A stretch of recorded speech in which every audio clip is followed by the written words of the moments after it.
Es un proceso casi generacional. Los estudiantes mayores lo dicen a los más jóvenes y ya está. Haces 3 o 4 estudios al año y te pagas más o menos un poco las vacaciones de verano, de Semana Santa y de Navidad. En mi época estudiante un clásico era pues, ofrecerse para estudios clínicos, ensayos clínicos, ¿no? Entonces, mi especialidad, por ejemplo, era tragarme sondas para ver la motilidad intestinal. Habitualmente la sonda te la meten, ¿no? Y es bastante desagradable. Y al final ya me la sabía tragar yo mismo. Eran como 7 u 8 horas y, bueno, pues 25.000 pesetitas. En España se realizan más de 600 ensayos clínicos al año para los que se reclutan unos 10.000 voluntarios. Pero no siempre la investigación de enfermedades responde a las necesidades de la mayoría de la población. Durante los últimos 30 años se han desarrollado 1.800 nuevos medicamentos para tratar las diferentes enfermedades, de los cuales tan solo 20 se dirigen a tratar enfermedades tropicales y la tuberculosis, aunque ambas representan el 12% de la carga global de enfermedades en el mundo. Ensayos. A continuación, en Documentos TV.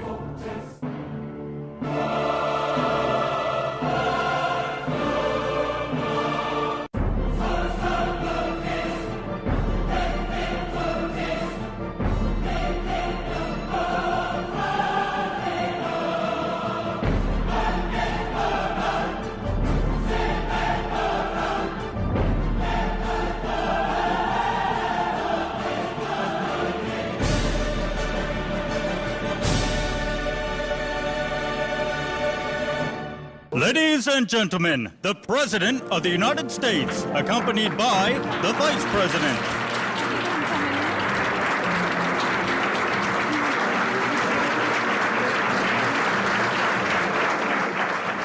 What the United States government did was shameful, and I am sorry.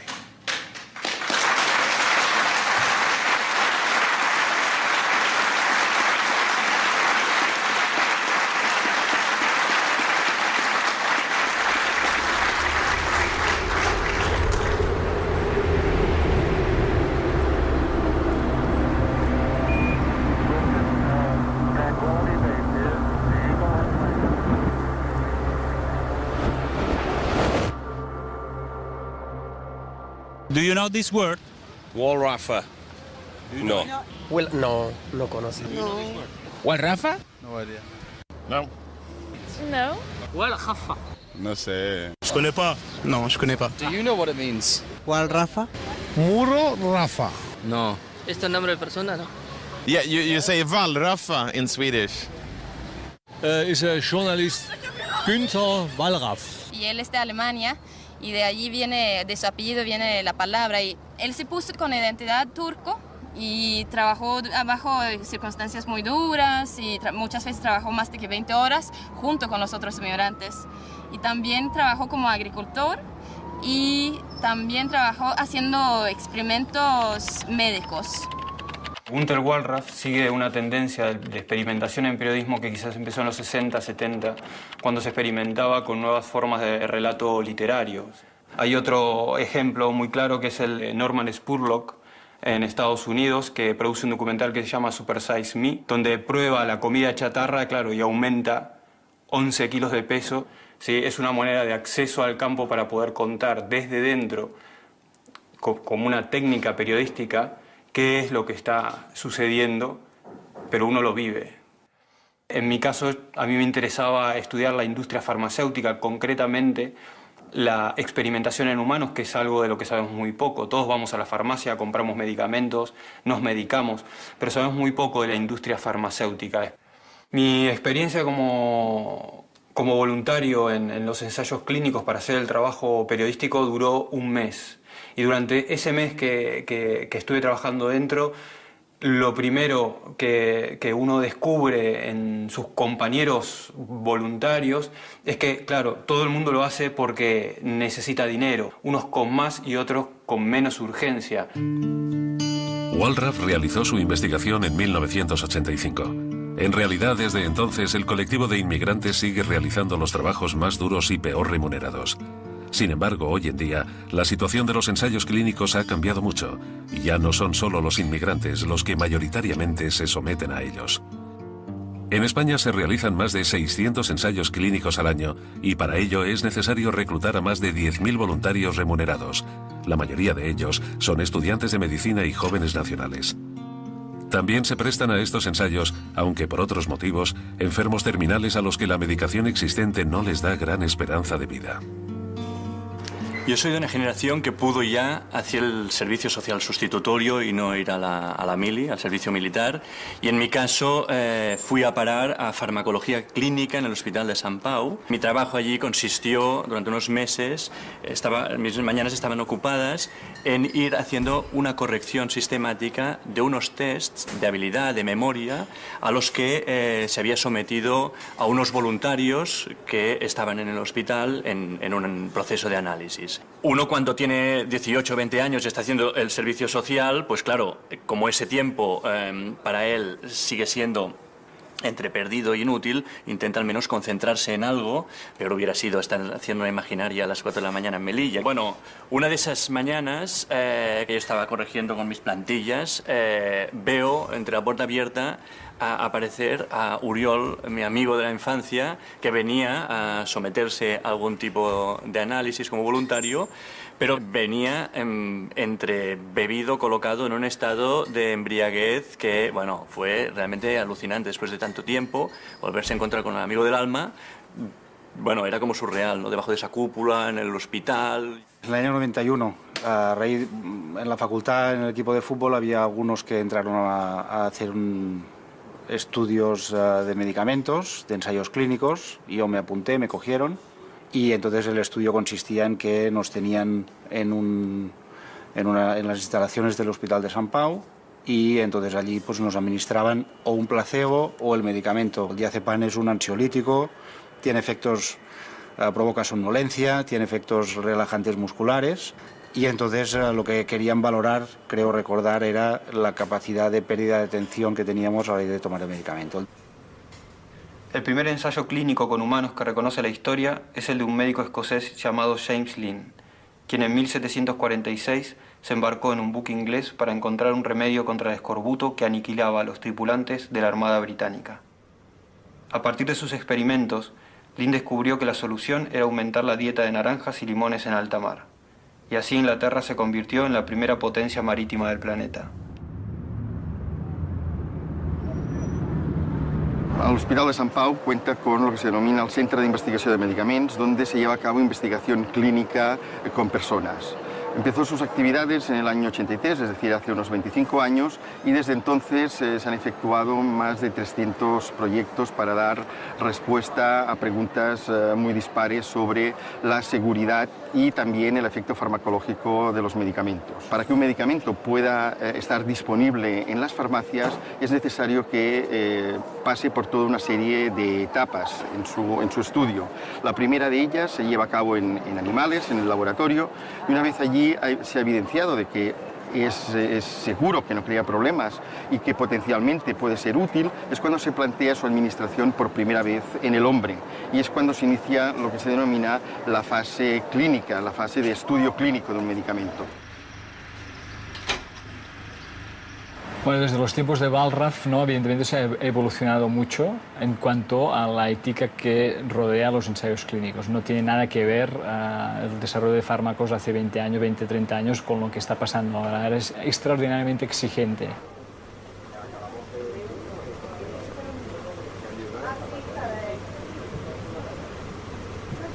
Ingresamos ayer a las 7 por la noche.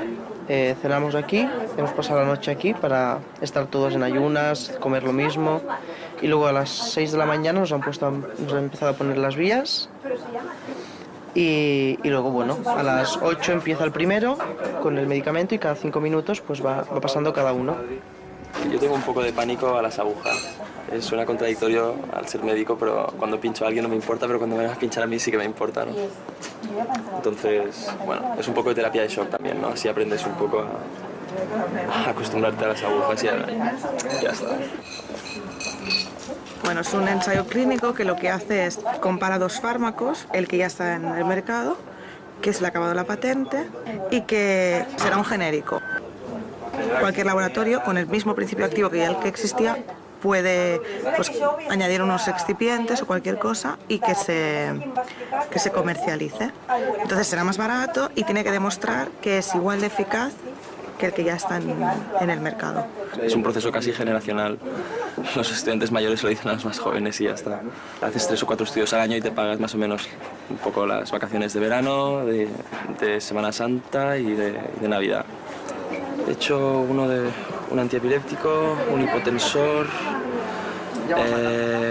un antiagregante plaquetar, algún antifúngico en crema o alguna cosa así que son bastante más sencillos.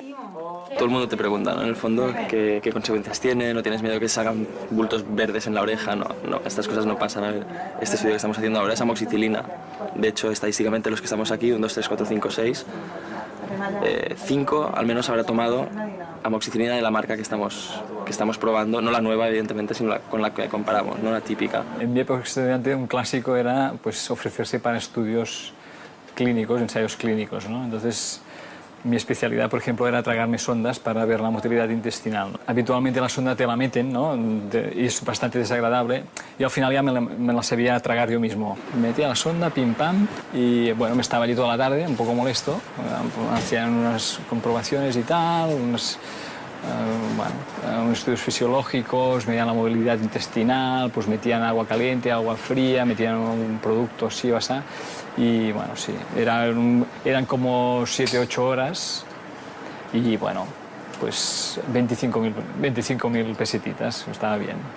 El estudiante de medicina es perfecto en este sentido como voluntario para ensayos porque se entiende perfectamente por qué se hace, ¿no? O sea, si no hay este tipo de estudio, no hay desarrollo de fármacos, por tanto, sabe exactamente que antes de hacer cualquier actividad en humanos hay unas garantías, puesto que se han hecho estudios preclínicos y por tanto hay una seguridad asegurada por ley, digamos, y que realmente lo que se ha de hacer, bueno, hace falta el hecho de que haya una primera persona que sea sana, que se ofrezca para ser inoculada o ser tratada con el nuevo fármaco, evidentemente. La cifra de ensayos clínicos que se realizan en España está alrededor de unos 650 por año y esta cifra se mantiene más o menos estable y el número de sujetos implicados en la realización de esos ensayos se podría cifrar, aunque la cantidad es compleja, se podría cifrar en unos 10.000 participantes en ensayos clínicos en España cada año. Estos datos proceden de una estimación de un proyecto que ha hecho Farmaindustria, se llama un proyecto BEST, con las 28 compañías que hacen investigación clínica en España y bueno, pues que ha hecho un seguimiento en los últimos 4 años de unos 700 ensayos clínicos. Los ensayos clínicos son normalmente 1, 2, 3 y 4. Fase 1 sería seguridad en paciente sano, voluntario sano. Fase 2, seguridad en paciente ya, la población diana, y un pequeño plan piloto para ver la eficacia. Y fase 3 es básicamente prueba de eficacia. Entonces pasa el registro y post-registro se dan las fases 4 en la cual se amplía la población en que se prueba este producto. Los voluntarios que habéis visto hoy ya estuvieron aquí la semana pasada, tomaron uno de los 2 fármacos, o bien el que ya está en el mercado, o bien el que tiene que comercializarse y ver si es genérico o no, y hoy están probando el fármaco que no habían probado la semana anterior. Estos fármacos sí que hay un poco de controversias, porque todavía en la población se cree que porque son más baratos no hay la misma cantidad de fármaco, o bien son productos como de segunda línea, y esto no es cierto. O sea, la cantidad de producto que hay, si hay 20 miligramos, hay 20 miligramos en los 2, por lo tanto se puede comercializar diciendo que sí, que a nivel de seguridad y de eficacia será la misma que la que tenía el fármaco de referencia.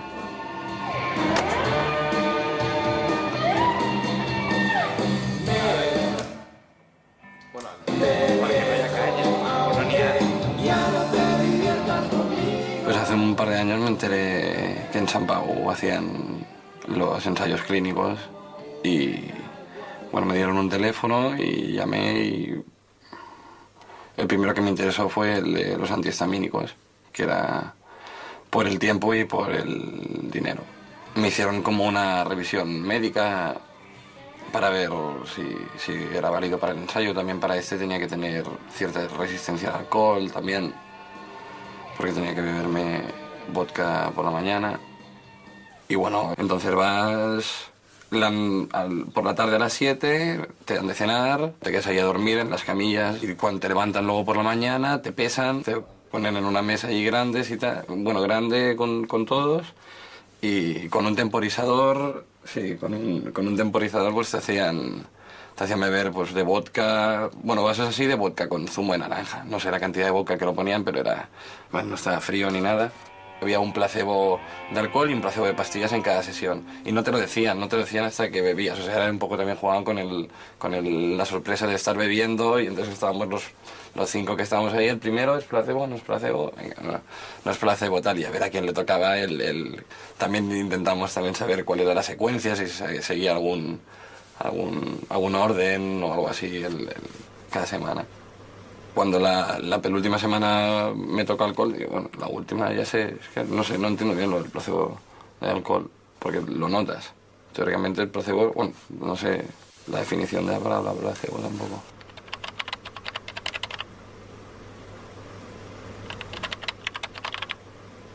Placebo, sustancia que careciendo por sí misma de acción terapéutica produce algún efecto curativo en el enfermo, si éste la recibe convencido de que esta sustancia posee realmente tal acción. Cuando tú buscas ver el efecto protector de tu nuevo producto, a veces, si éticamente es posible, se introduce el placebo.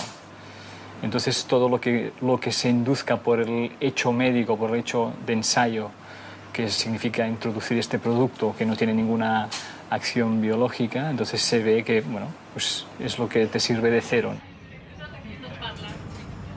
Fue obvio que a mí no me tocó el placebo, porque la verdad es que noté el efecto del medicamento. Me encontré allí con Paco y, bueno, no recuerdo muy bien la situación, porque está un poco, dormido, y entonces, pues bueno, el estudio consistía en que nos colocaban electrodos para hacernos electroencefalogramas, nos mantenían despiertos, costara lo que costara, y entonces nos hacían también los controles para valorar que no hubiera ningún efecto secundario, electrocardiogramas y analíticas, etc. Íbamos con unos electrodos en la cabeza, toda la cabeza llena de electrodos conectados, pegados con loctite. Y entonces nos hacían mantenernos delante de recuerdo que había un dibujito con un punto en medio y teníamos que mirar el puntito y no nos podíamos dormir, y mientras tanto el electroencefalograma iba registrando. Entonces cuando te dormías, me tocó el medicamento, el diazepam o el otro, pero me dormía y nos iban despertando continuamente, y también iban valorando la capacidad de atención que teníamos a raíz de tomar el medicamento. Si vomitabas, por ejemplo, se iba todo al carajo. O sea, si la liabas en uno de los estudios, todo lo anterior no valía, no cobrabas tampoco. O, por ejemplo, entre semana te drogabas y no podías hacerlo o algo así, pues lo eliminaban. Cuando haces ensayos clínicos o estudios y tal, sí que piensas que, bueno, pues qué cosas te pueden perjudicar para la salud, pues cosas de futuro, ¿no? De cosas que te van a pasar, que vas a tardar 20 años igual en tener niños, o que te va a costar, y tienes tus dudas. Y bueno, pues ahora estoy contento porque de hecho ha salido todo bien, ¿no? Y la verdad es que no he tenido problemas, ¿no? Pero viendo la sociedad de hoy en día, que todo el mundo tiene problemas, pues son cosas que ya desde joven te las planteas. La industria farmacéutica no puede hacer nada por iniciativa propia. Cualquier investigación que desarrolle la industria farmacéutica, un laboratorio, tiene que contar con el aval y con el permiso de un comité ético de investigación clínica, por tanto de los hospitales que participan en una investigación determinada. Debe de contar también con el permiso en este caso, en España, de la Agencia Española del Medicamento y Productos Sanitarios. Por lo tanto, está perfectamente regulado. Con el tema de los laboratorios, de los ensayos clínicos, pues algún amigo de la carrera me comentó que había esta posibilidad de ganar y pensé, pues mira, es una manera de ganar dinero extra que siempre va bien. Empecé a hacer un ensayo sencillo primero, 2 o 3 días, y luego cada vez eran más complicados. Los médicos de allá contactaban con mucha gente y a medida que te veían y te conocían, pues con unos tenían más confianza que con otros. Entonces, pues igual hacías ensayos cada vez más fuertes o con cosas más delicadas o que duraban más días. Normalmente, ¿por qué los hacías los estudios? ¿Por pasta solo, o también por algún tema más, ¿no? De decir, bueno, voy a ayudar a la ciencia y estas cosas de... Bueno, como veterinario y tal, podrías llegar a pensar alguna cosa de este tipo, no sé. No, yo creo que eso es justificaciones morales que tú te hacías. Bueno, sí, yo lo hago por pasta, pero también soy veterinario, estas cosas ya me gustan, porque además sé el medicamento para qué funciona, cómo se distribuye más o menos, entonces te hace un poco de gracia y te haces toda la película de, bueno, en realidad estoy colaborando aquí, soy un tío altruista y... Pero claro, si no te pagaran, allí no iríamos, ni yo ni ninguno de los que conocíamos ahí a la facultad, porque...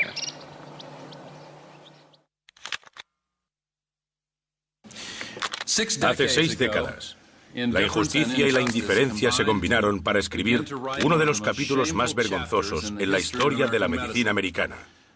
El infame proyecto llamado el estudio Tuskegee de sífilis no tratada en el varón negro.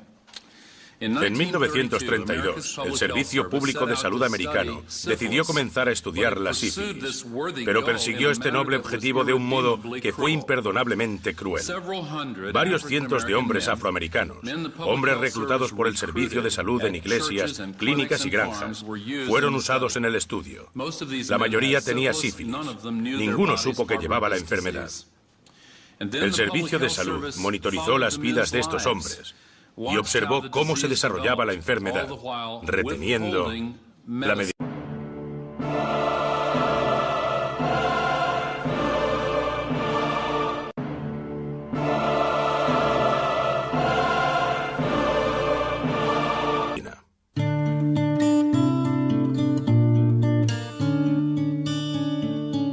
A veces, para ver bien nos acercamos demasiado a las cosas y en realidad, para ver mejor, debemos alejarnos. Es como cuando te acercas mucho a una pantalla, solo verás un montón de puntitos. Detrás de las experiencias personales de los voluntarios hay toda una gran industria. Hay políticas de Estado, hay grandes dilemas éticos y las condiciones de la investigación y de la comercialización van cambiando continuamente.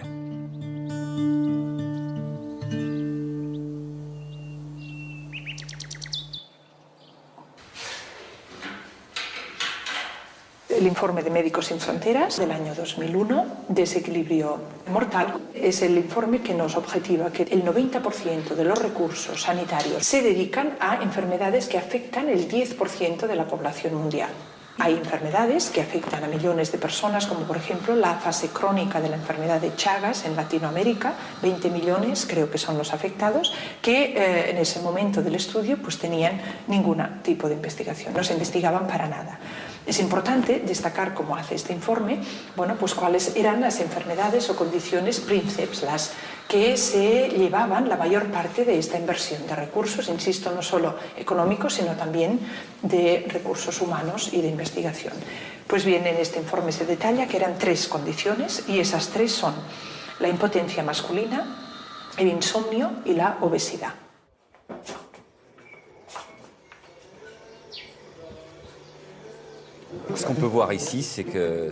Lo que podemos ver aquí es que el bazo sobresale al menos 10 centímetros. Tiene un bazo enorme que invade una buena parte del abdomen. Se nota perfectamente al tocarlo. Lo que va a pasar a continuación es que vamos a sacar una muestra de este bazo para detectar los parásitos que se encuentran en el interior.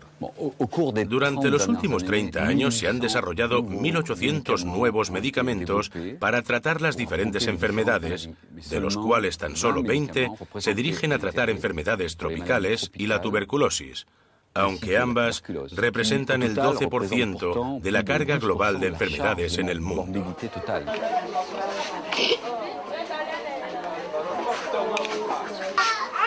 Cuando trabajé en Estados Unidos hice la especialidad de medicina interna y como yo iba orientada al estudio de las enfermedades infecciosas y en concreto de los virus, hablé con el director del laboratorio para hacerle la pregunta de cómo se deciden en este laboratorio las prioridades de investigación y en base a qué criterios. Entonces él me llamó a su despacho para tener una entrevista tranquila y me contó, dice, mira, en este laboratorio pues yo desearía que nuestras prioridades, yo como responsable, se pudieran determinar en función de criterios racionales, es decir, objetivos de cuáles son las enfermedades que presentan pues un interés mayor para su investigación.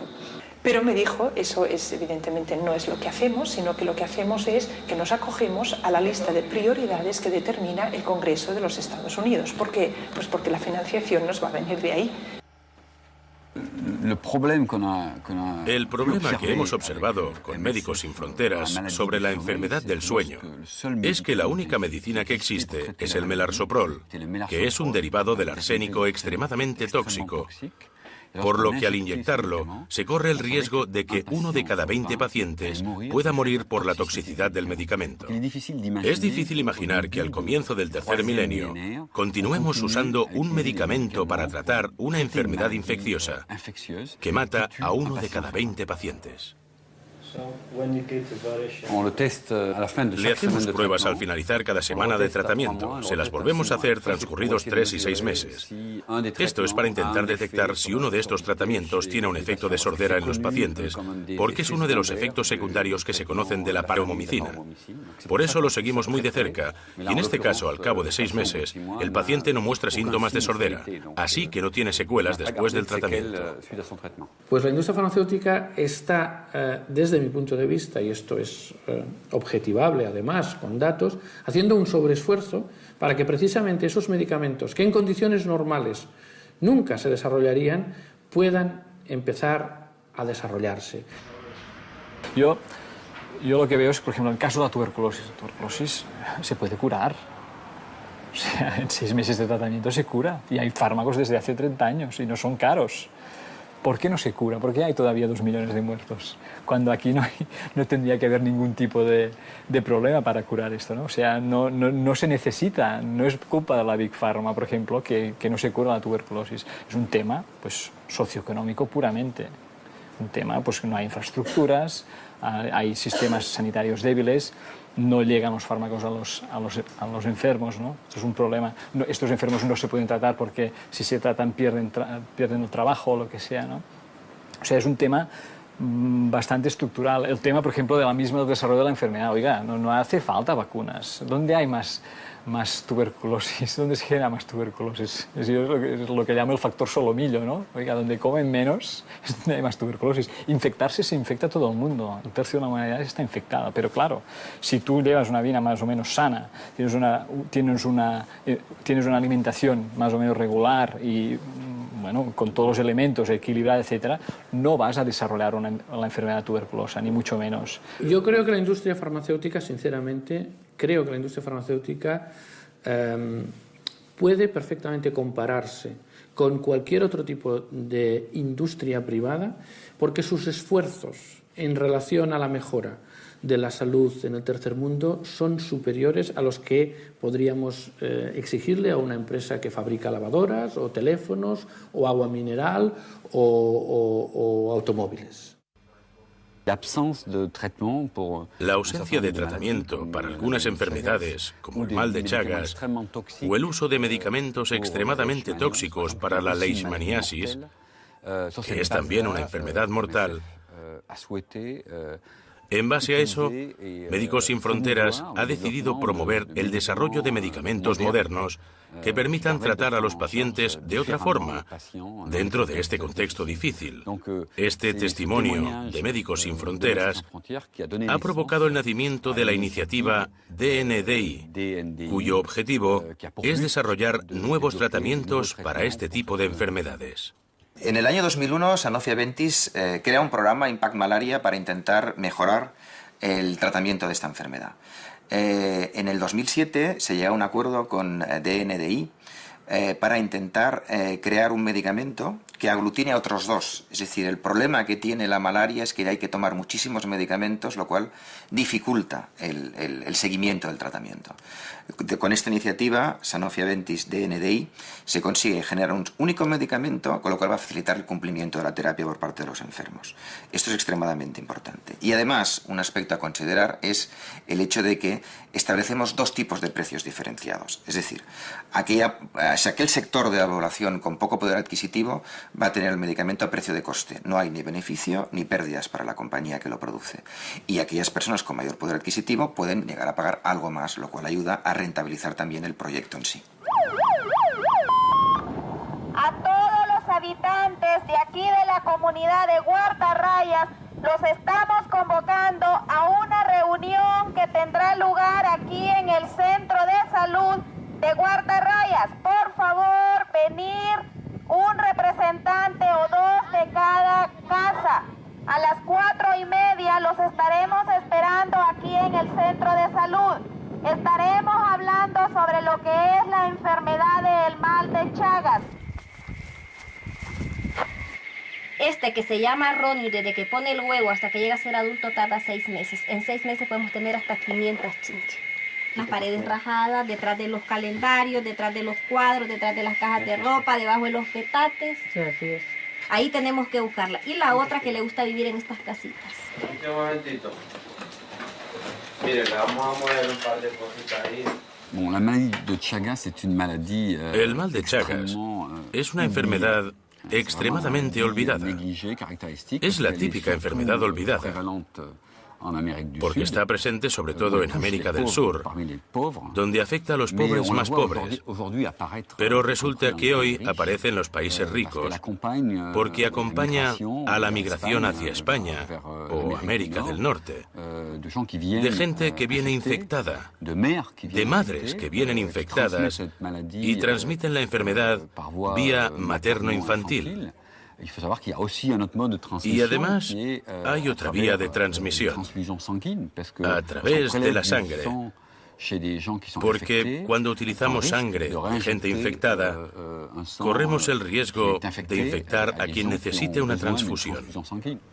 La inmigración es un hecho realmente muy importante en España. Están llegando inmigrantes con enfermedades que prácticamente aquí ni conocíamos, como es la enfermedad de Chagas, con una prevalencia realmente importante, y también tuberculosis. Y otro factor importante también a destacar es que ya segundas generaciones de inmigrantes, niños que nacen ya en España, cuando sus padres los llevan a sus países de orígenes, pueden contraer enfermedades que aquí no había. Por tanto, es un área que es extremadamente importante el poder de alguna forma regularla y en ese sentido facilitar, por tanto, el acceso a los medicamentos para estas poblaciones desfavorecidas.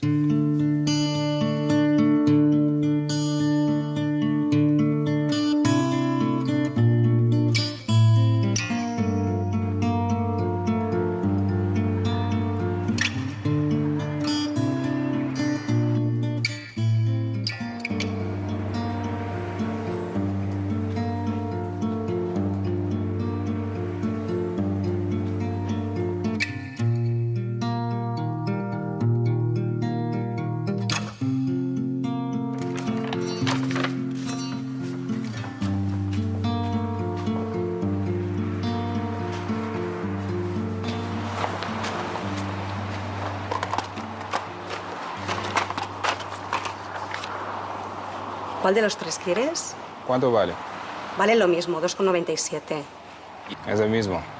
Es el mismo principio activo, solo cambia pues el genérico. Este. Vale. Mira, son 2,97, con la receta te sale a 1,19.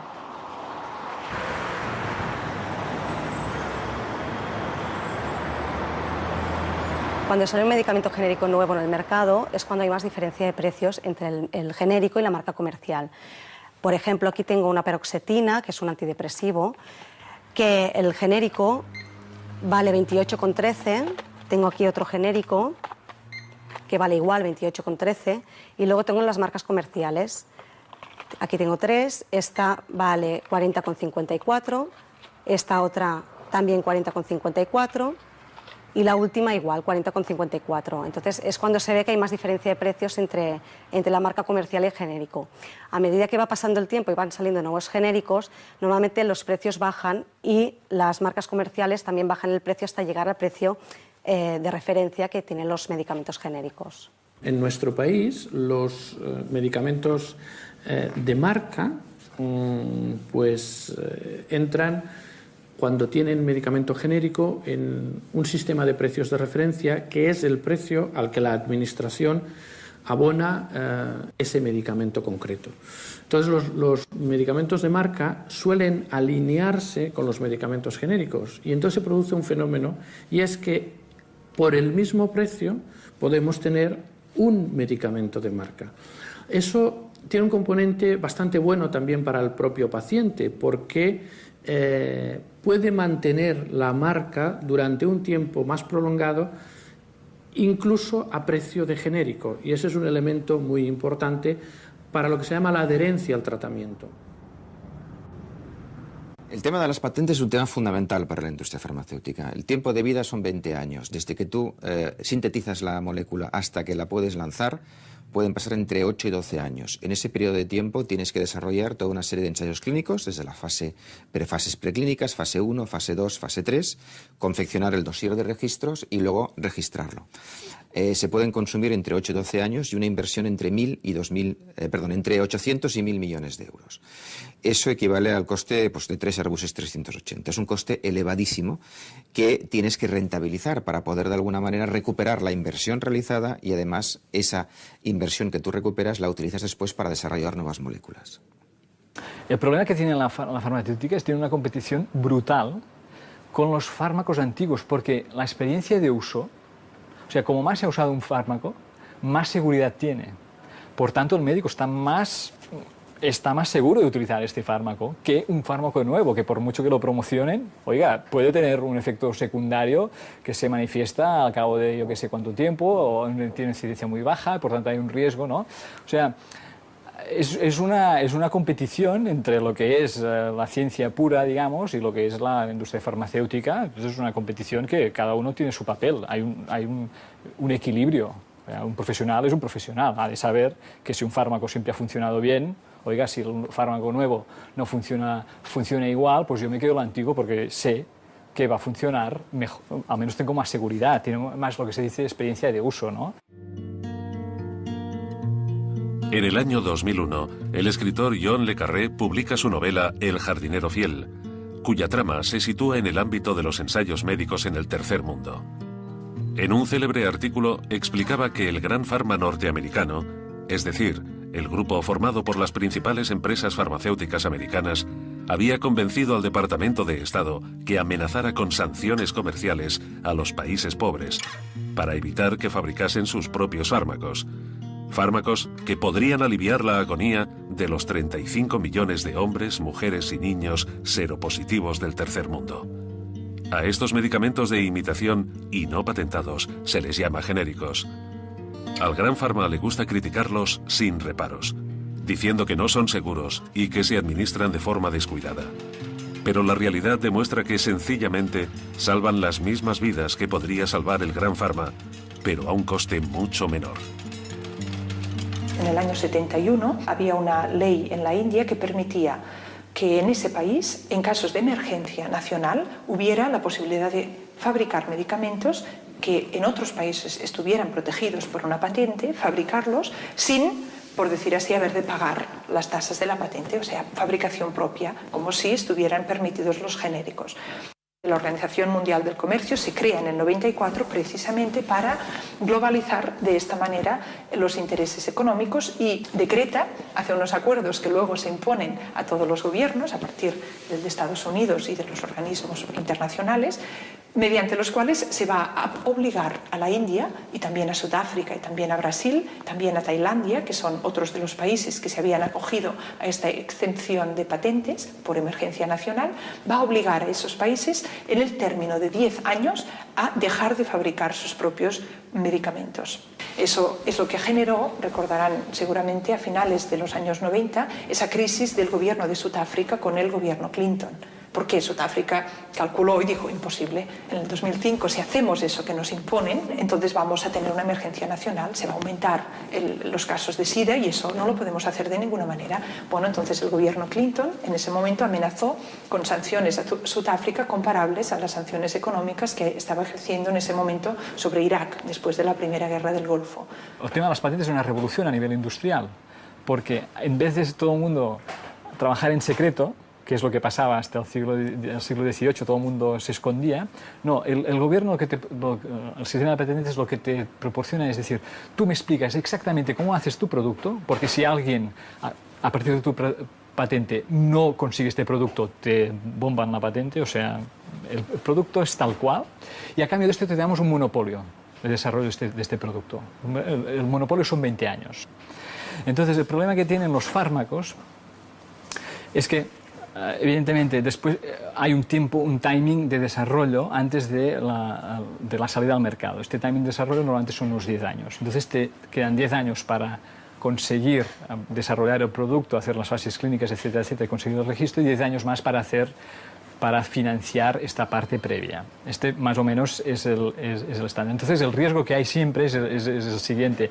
Si tú patentas demasiado temprano, te puedes perder tiempo para conseguir el retorno de dinero, ¿no? Porque si patentas y no tienes el dinero para el desarrollo y vas perdiendo el tiempo, pues al final te dicen, oiga, yo no puedo invertir aquí porque no voy a tener tiempo de retorno. Pero si tardas demasiado, alguien lo puede descubrir antes que tú, ¿no? O sea, es un riesgo que al final se vuelve obsesivo. Entonces es un tema muy delicado. Mi posición no es contraria a la propiedad intelectual. De hecho, protegiendo la propiedad intelectual, se pueden estimular la innovación, los descubrimientos terapéuticos y el progreso científico. Yo estoy en contra de la utilización abusiva de las patentes, que impide que el paciente acceda a un progreso terapéutico, porque las patentes ponen el medicamento a un precio extremadamente elevado, que excluye a gran parte de la población. La renovación de las patentes deberían implicar un progreso terapéutico. Es decir, si se hacen modificaciones mínimas para generar una patente, pero no para el beneficio del paciente, aquí se daría un abuso de patente. Yo creo que deberían ser los gobiernos quienes establecieran unas reglas que permitieran encontrar un equilibrio entre estimular la innovación y proteger a la población y a los pacientes. A veces lo que pasa, la perversión del sistema, es cuando se introducen pequeñas modificaciones para intentar alargar estas, ¿no? Normalmente se hace un complejo de nuevas patentes que igual no son verdaderas novedades, pero que se sirven para alargar un poco el tiempo de negocio del producto, ¿no? Partimos de una situación extremadamente difícil, desesperada, pero utilizando la innovación y sobre todo una colaboración innovadora, esperamos encontrar una solución que cambiará la vida de la gente.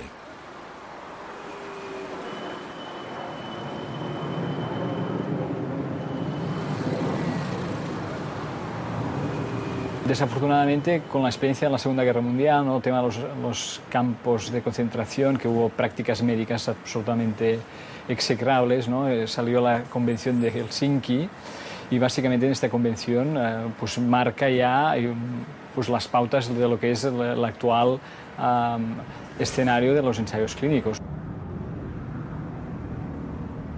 Siempre que se estudia un medicamento para una condición grave, se debe comparar al medicamento antiguo ya existente que tenga una mayor eficacia, porque estamos hablando de una condición grave. Entonces es como decir a las personas que participan en el estudio que habrá la mitad de esas personas que no recibirán tratamiento y por tanto morirán. Lo que ocurrió es que de 17 estudios clínicos que se estaban realizando en África con el tema del SIDA, solo había uno que cumpliera esta Convención de Helsinki. Lo que estudiaban era cómo reducir la transmisión del virus de la inmunodeficiencia humana de la madre al feto. Pues bien, en estos estudios lo que se debería haber hecho es a la mitad de las mujeres que aceptaban participar en este estudio, mujeres naturalmente embarazadas y con el virus de la SIDA positivo, administrarles el tratamiento conocido, en ese momento era el AZT, y a la otra mitad administrarles pues, el nuevo medicamento, la nueva dosis que se estaba intentando investigar. Pues bien, en el estudio no se hizo así y lo que se hizo fue administrar a la mitad el medicamento nuevo, a la otra mitad placebo. Eso es una pastilla de azúcar. Eso significaba que estas mujeres en muchos casos debían recorrer distancias, pues quizá de kilómetros, para acudir al centro médico, convencidas que ahí estaban ayudándoles pues para que su enfermedad pudiera quizá curarse, quizá mejorar. Y lo que recibían la mitad de estas mujeres era una simple pastilla de azúcar en lugar de un tratamiento efectivo. Y ahí además se anotaban, como es propio de un protocolo de estudio clínico, pues la manera como se iba deteriorando la salud de estas mujeres hasta que llegara la transmisión del virus al feto, comparando esto con el nuevo medicamento. El propósito final de la ciencia es mejorar la vida humana. La ciencia y la tecnología pueden ser fuerzas poderosas para el bien, y normalmente lo son.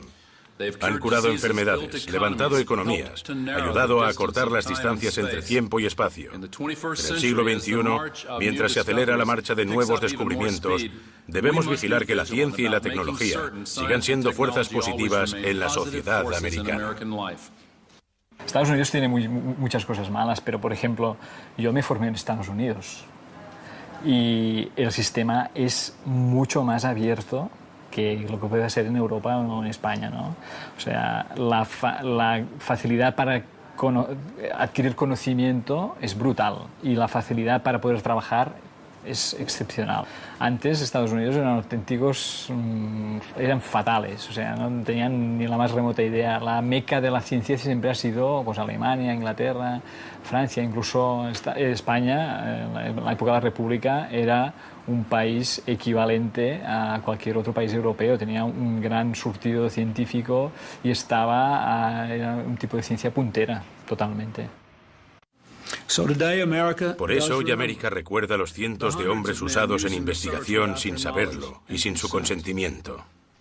Los médicos deben cuidarnos cuando necesitamos ayuda, pero incluso cuando se descubrió una cura, esta les fue negada y fueron engañados por su gobierno.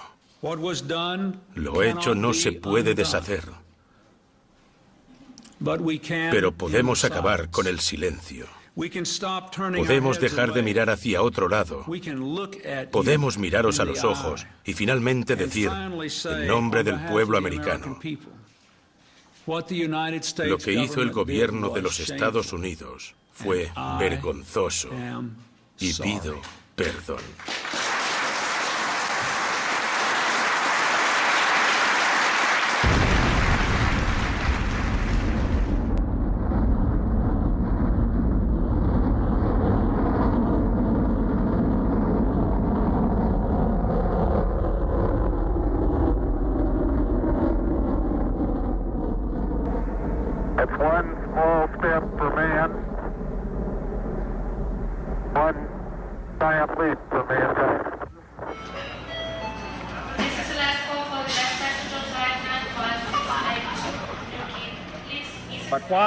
Pero ¿por qué la Luna? ¿Por qué escoger esto como nuestra meta? Bien, podéis preguntar, ¿por qué escalar la montaña más alta?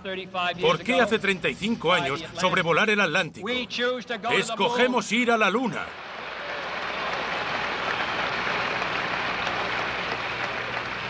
Escogemos ir a la Luna en esta década y hacer todo lo demás no porque sea fácil, sino porque es difícil. Porque esta meta podrá recoger y organizar lo mejor de nuestras energías y capacidades. Porque es un reto que estamos dispuestos a aceptar. Un reto que no queremos posponer. Y un reto que pretendemos ganar.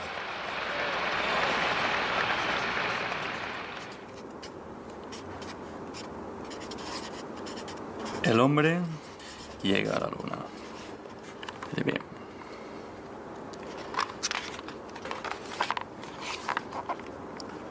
En 1972 se registra la patente.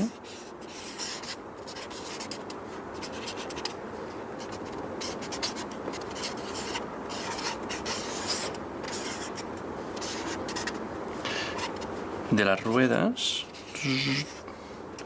en las maletas.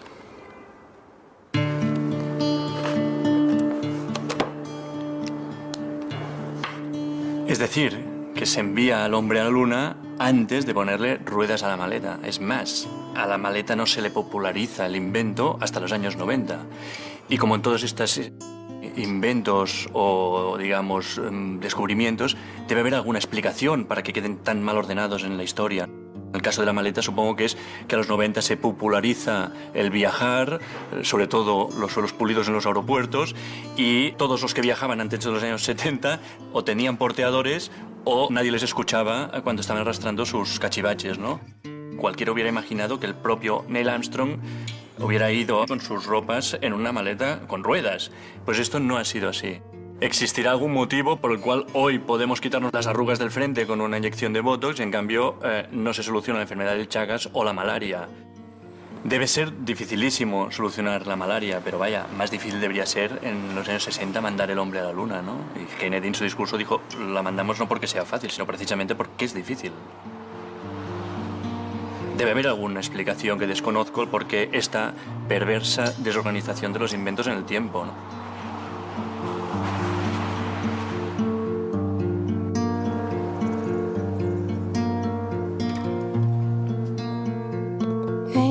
No limit if you saw their face. La curiosidad es lo que nos lleva al conocimiento y lo que nos hace crecer. La ciencia puede mejorar la vida de las personas, pero si en su camino debe lidiar con intereses meramente económicos, tenemos un problema al que no podemos darle la espalda. And I remember you once said, world is like this. I'll change it soon. I'll change it soon.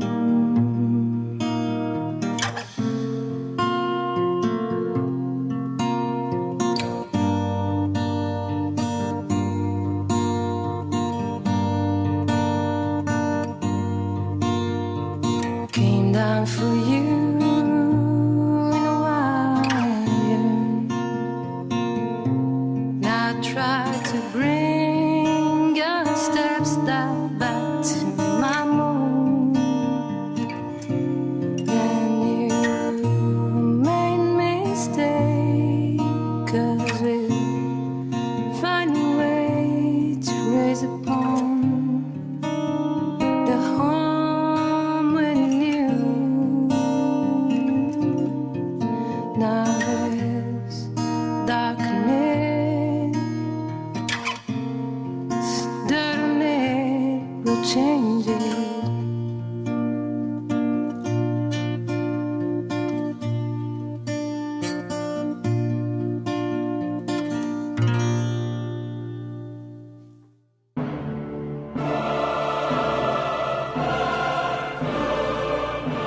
Trastorno bipolar, pero el tomar la medicación hace que me comporte como se supone que tengo que comportarme.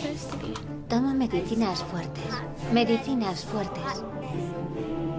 ¿Medicinas fuertes? Sí.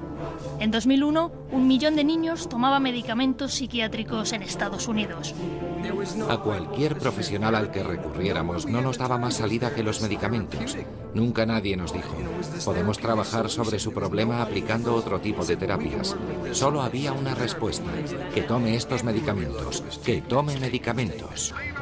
Dejad en paz a nuestros niños, no les pongáis etiquetas, no les droguéis. La cifra de diagnósticos de déficit de atención con hiperactividad y trastorno bipolar infantil crecían de manera alarmante. A los 9 años a Jacob le diagnosticaron un trastorno del estado de ánimo. Los médicos probaron una droga y luego otra. Estimulantes, antidepresivos, antipsicóticos. A los 10 años, Jacob ya había tomado 10 fármacos diferentes. Creo que la pregunta que hay que hacerse es, ¿son correctos estos diagnósticos? Y la verdad es que no creo que actualmente tengamos la respuesta. Las primeras voces críticas denunciaron la experimentación con fármacos a costa de la salud mental de los niños. 112. ¿Pueden mandarme una ambulancia? Mi hija ha muerto esta noche. ¿Qué ha ocurrido? ¿Qué edad tiene? Mi hija ha muerto. Dígame su edad. Tiene 4 años. De acuerdo. Le está llamando a esto experimentación. La verdad es que esto es, en cierta medida, un experimento. Estamos probando medicamentos en niños de esta edad. Esto es un riesgo. Soy un entusiasta de los medicamentos. La gente se preocupa por los efectos secundarios que los fármacos pueden tener sobre los niños, pero pasan por alto los posibles beneficios de esos efectos secundarios. Quería quitarles la cabeza y volverles locos. ¿Querías quitarles qué? Quitarles la cabeza. ¿Intentabas quitarles la cabeza? ¿Cómo pensabas hacerlo? Iba a conseguir un cuchillo y... El niño medicado, la próxima semana en Documentos TV.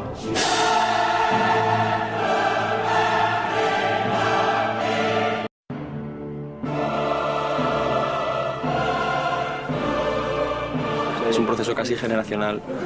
Los estudiantes mayores lo dicen a los más jóvenes y ya está. Haces 3 o 4 estudios al año y te pagas más o menos un poco las vacaciones de verano, de Semana Santa y de Navidad. En mi época estudiante un clásico era pues, ofrecerse para estudios clínicos, ensayos clínicos, ¿no? Entonces, mi especialidad, por ejemplo, era tragarme sondas para ver la motilidad intestinal. Habitualmente la sonda te la meten, ¿no? Y es bastante desagradable. Y al final ya me la sabía tragar yo mismo. Eran como 7-8 horas y, bueno, pues 25.000 pesetitas.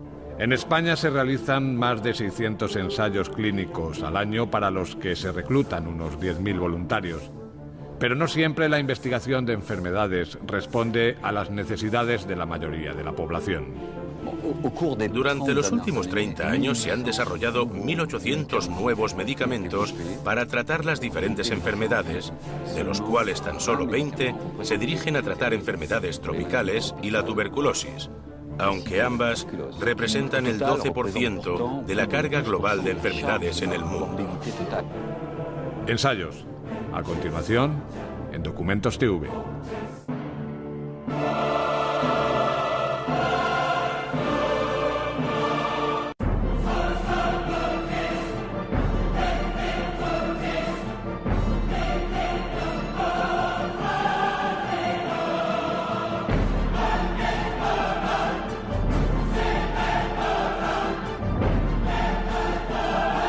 Trabajó haciendo experimentos médicos.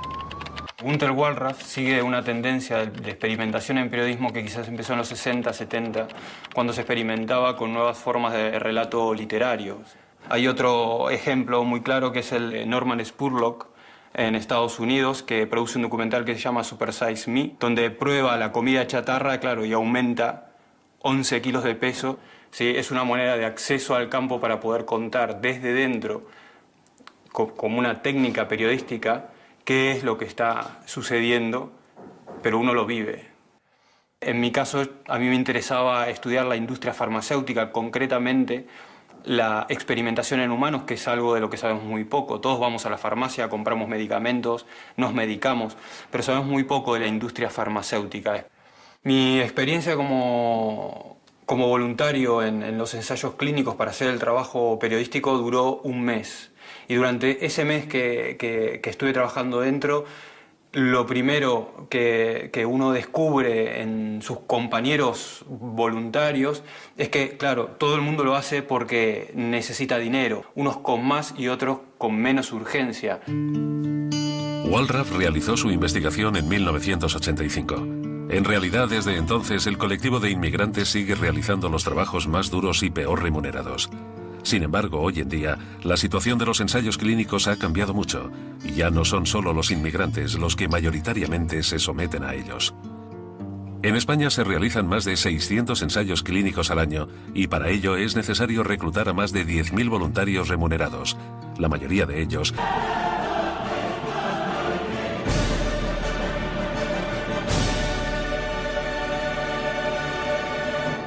Ladies and gentlemen, the President of the United States, accompanied by the Vice President.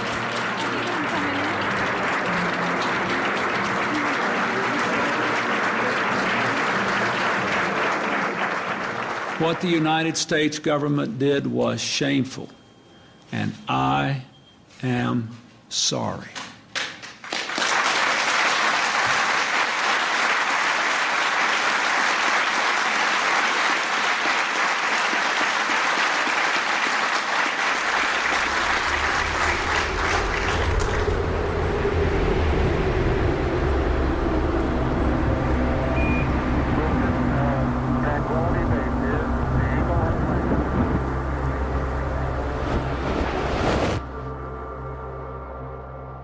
Do you know this word? Wallrafa. No. Well, no conoce. No. ¿Wallrafa? No idea. No. No. Wallrafa. No sé. Je connais pas. Non, je connais pas. Do you know what it means? Wallrafa. Muro Rafa. No. ¿Esto es nombre de persona, no? Yeah, you say Wallrafa in Swedish. Is a journalist Günther Wallraff. Y él es de Alemania y de allí viene, de su apellido viene la palabra. Y él se puso con identidad turco y trabajó bajo circunstancias muy duras y muchas veces trabajó más de 20 horas junto con los otros inmigrantes. Y también trabajó como agricultor y también... El Hospital de Sant Pau, y entonces allí pues nos administraban o un placebo o el medicamento. El diazepam es un ansiolítico, tiene efectos, provoca somnolencia, tiene efectos relajantes musculares. Y entonces lo que querían valorar, creo recordar, era la capacidad de pérdida de atención que teníamos a la hora de tomar el medicamento. El primer ensayo clínico con humanos que reconoce la historia es el de un médico escocés llamado James Lind, quien en 1746 se embarcó en un buque inglés para encontrar un remedio contra el escorbuto que aniquilaba a los tripulantes de la Armada Británica. A partir de sus experimentos, Lind descubrió que la solución era aumentar la dieta de naranjas y limones en alta mar. Y así Inglaterra se convirtió en la primera potencia marítima del planeta. El Hospital de Sant Pau cuenta con lo que se denomina el Centro de Investigación de Medicamentos, donde se lleva a cabo investigación clínica con personas. Empezó sus actividades en el año 83, es decir, hace unos 25 años, y desde entonces se han efectuado más de 300 proyectos para dar respuesta a preguntas muy dispares sobre la seguridad y también el efecto farmacológico de los medicamentos. Para que un medicamento pueda estar disponible en las farmacias es necesario que pase por toda una serie de etapas en su estudio. La primera de ellas se lleva a cabo en animales, en el laboratorio, y una vez allí se ha evidenciado de que es seguro, que no crea problemas y que potencialmente puede ser útil, es cuando se plantea su administración por primera vez en el hombre. Y es cuando se inicia lo que se denomina la fase clínica, la fase de estudio clínico de un medicamento. Son estudiantes de medicina y jóvenes nacionales. También se prestan a estos ensayos, aunque por otros motivos, enfermos terminales a los que la medicación existente no les da gran esperanza de vida. Yo soy de una generación que pudo ya hacer el servicio social sustitutorio y no ir a la mili, al servicio militar.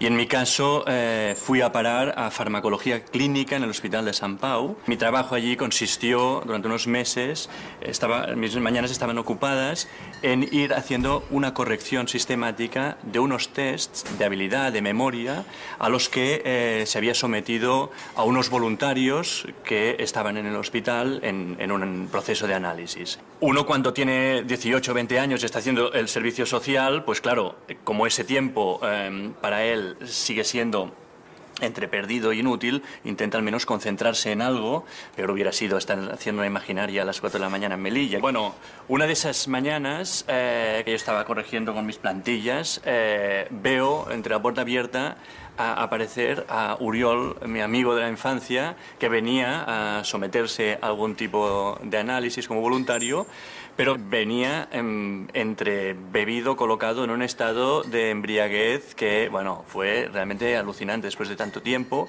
volverse a encontrar con el amigo del alma, bueno, era como surreal, ¿no? Debajo de esa cúpula, en el hospital. En el año 91, en la facultad, en el equipo de fútbol, había algunos que entraron a hacer estudios de medicamentos, de ensayos clínicos, y yo me apunté, me cogieron, y entonces el estudio consistía en que nos tenían en las instalaciones del